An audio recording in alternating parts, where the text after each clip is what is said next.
Okay, can you hear me? I guess I can hold it. About a month ago, my friend Ann Dennison was down here, and we went out for breakfast. And I said to her, I said, well, Ann, how does it feel to be 52? You know, here we are. And she said, well, I'm happier than I've ever been in my life. I'm a head nurse at a gastroenterology clinic in Topeka. And it just opened, and I'm in charge of all these things and so on. So we talked about gastroenterology, and I told her that I'd been having a pain kind of in my side.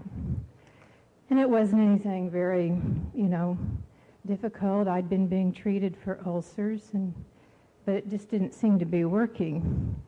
So Ann said, well, don't be referred. I'll just put you in, and we'll have the doctor give you a look.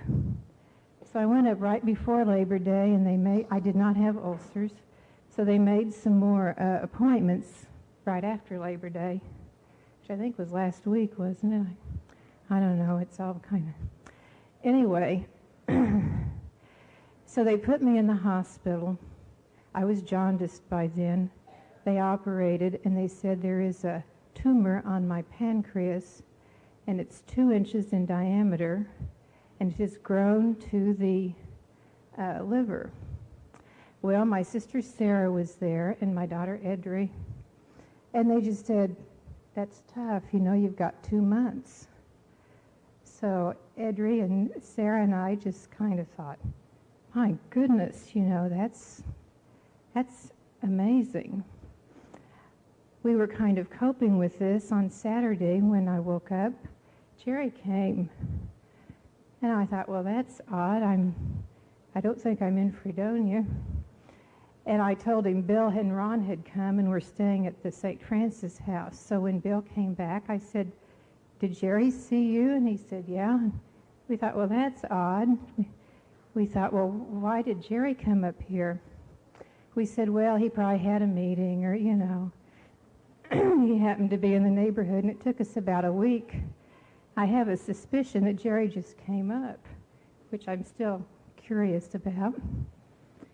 Anyway, so then my main purpose for my talk is to tell you of the joy, of the sense of community I have. Ann was there, Sarah was there, Carol Spahn came, Betty Noakes came, all these Fredonia people. And my life became a very wonderful, golden experience. Then they said there could be chemotherapy. And I said, well, how long will that be? And they said, well, we'll try it for 6 months. I said, you mean I'm going to live for 6 months? I was so shocked. Steve Hollis called. He's coming. He sent me books that said, if anyone ever tells you you have a certain amount of time to live, don't listen. If they say, well, we'll give you 2 hours or whatever, don't listen. So the chemotherapy starts Wednesday. I go up to Topeka. I have an inserted needle in my shoulder here. I go up to Topeka on Wednesday. The next Wednesday, I go back. I stay overnight at St. Francis House. Then we skip 3 Wednesdays. Now, it cannot be done in Fredonia because if the chemicals get into the tissues, there's a lot of problems, so I have to go up to Topeka. So this will go on for 24 weeks. Wednesday, skip 3, and then Wednesday. After Jerry left that morning, I got a few cards. I got one from Dorothy Fry. I thought, gee, that's quick. I got one from Almeda, from Carolyn and Merle. So I was kind of laying there thinking about all this when the telephone rang. And it was Valerie the antique woman gal. And she called and she talked, and I thought, Valerie.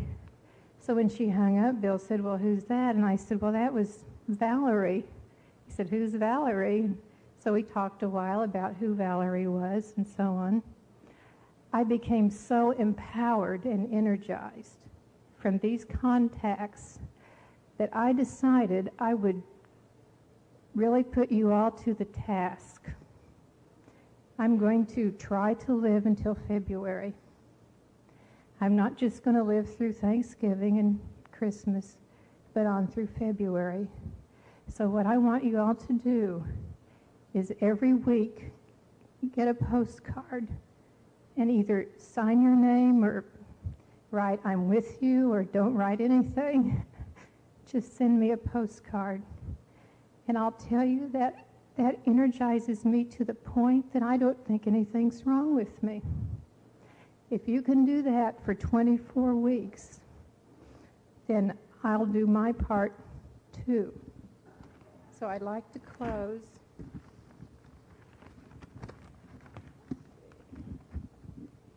with telling you that I'm very proud to be from Fredonia. I am a daughter of Fredonia, just like you are daughters and you are sons of Fredonia, even if you didn't grow up here and your parents didn't grow up here and your grandparents and so on. This is our community. Before, when I'd come to church here, I didn't feel very spiritual. I remember, Jerry, you asking me that one time. But the walls are down, and I'm very proud to be with you today.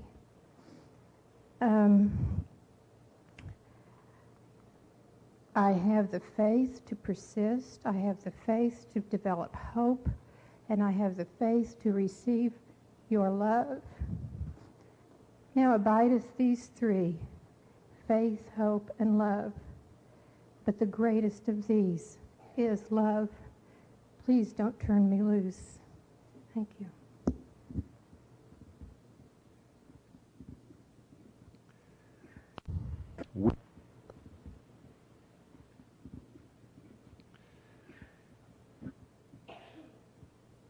Often in life we feel that we walk through the journey by ourselves. And sometimes we do.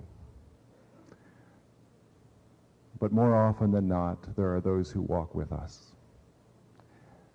Sometimes through their prayers, sometimes through their thoughts. And we want to do that with each other, all of us, and with you, Barbara and Bill, and your families. And that is why we are here today. And that is why we worship together today.